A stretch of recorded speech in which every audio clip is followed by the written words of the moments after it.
Welcome back, everybody. This is Tyler Wiebe from Pro Physique. In today's video, we're going to talk about post-workout nutrition.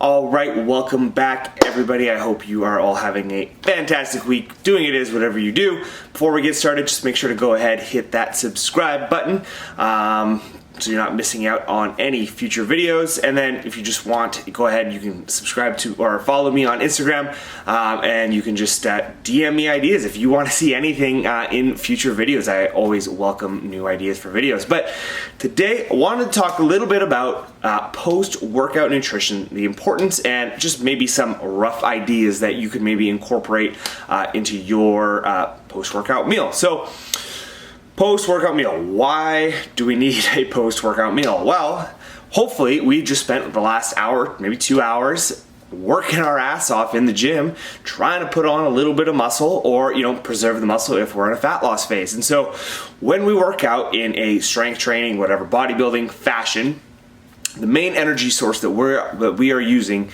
is glucose, right? So carbohydrates. That is going to be the main energy source for those short bursts of energy that you'll do lifting weights, right? So muscle does have just a certain amount of carbohydrates that it'll hold, and it'll go through the process of reapplying energy through ATP as we work out. So we're kind of continually supplying the muscle, but we are a little bit depleted after our workout. And so post-workout, we want to replenish and start the recovery process of that workout session. Now, timing wise, you will probably see a little bit of debate for both sides. For the most part, you don't need to have a meal or like 20 minutes after a workout. Like, it's not like you hit this 20-minute mark and you're like, oh, guess can't have this meal anymore, or like I wasted a workout.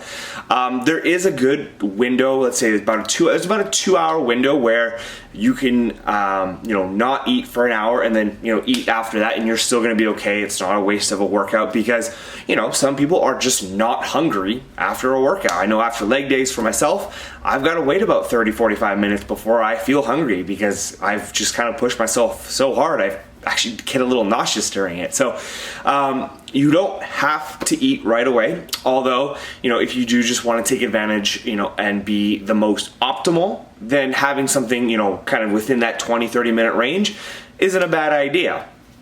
So what do we have? Well, carbs, obviously, because we just talked about how carbs are used as the main energy source for our workouts, and so we're going to want to make sure that we are getting some type of fast acting carbohydrate into our system post-workout. So veggies, probably not the best idea, as they are a bit more slower digesting as it goes through the stomach. And so we want to target maybe something like oatmeal with a little bit of brown sugar, or some cereal, or something like that. Think in that sense for your post-workout carbohydrate source.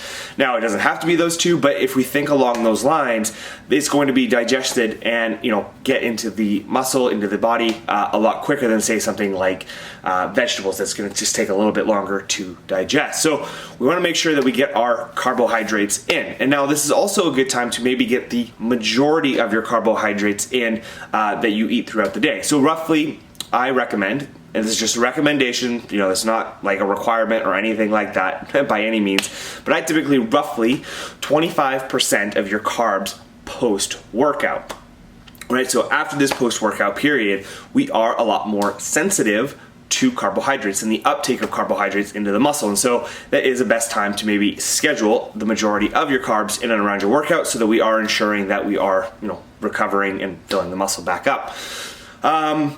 So carbohydrates, we've got those in. We're thinking along the lines of cereal, something that's just fast acting that's going to get in right away.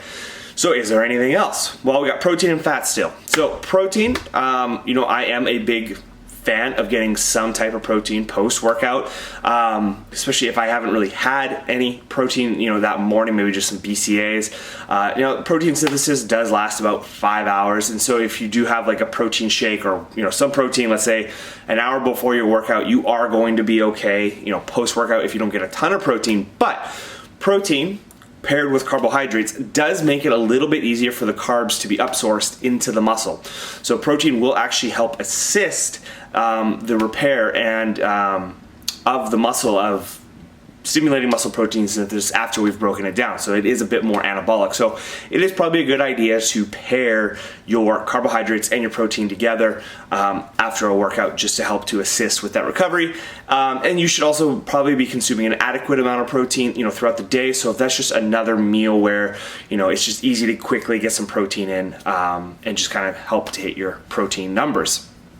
Fats. Now, this one I think can go a bit both ways. There are a lot of people that do say, you don't want to have a high fat content before a workout, just because it can slow down the digestion of some carbohydrates, or post workout. It can slow down the digestion of the food that you're eating, that you actually are trying to get in, to help with recovery and build muscle. So at the end of the day, it's probably not going to matter. If you have a higher fat meal post-workout, it's not like you just, again, ruined all of your gains. You're going to be okay. You're still going to recover. But it may just be a little more optimal to lower the fat content of your post-workout meal, just to kind of help with digestion and making sure that it's just digesting quickly and you're starting recovery right away. All right, guys, so that's going to be everything. I know there was no, you need to eat this food, because there's really, no such thing as that. I mean, if you do eat veggies post-workout, you're still probably going to be okay as long as you're hitting your macros throughout the day. We need to remember, at the end of the day, that's what really matters. As long as you're getting a meal that has some protein, carbs, and a little bit of fats within 2 hours of your workout, you're going to be okay. I would probably recommend a little bit earlier, for optimal sake, and just maybe get a little dizzy and some lightheadedness for not eating after a really hard workout. All right, guys, that's going to be everything for today. So thank you for watching. Again, just make sure to hit that subscribe button, and have a great rest of your day.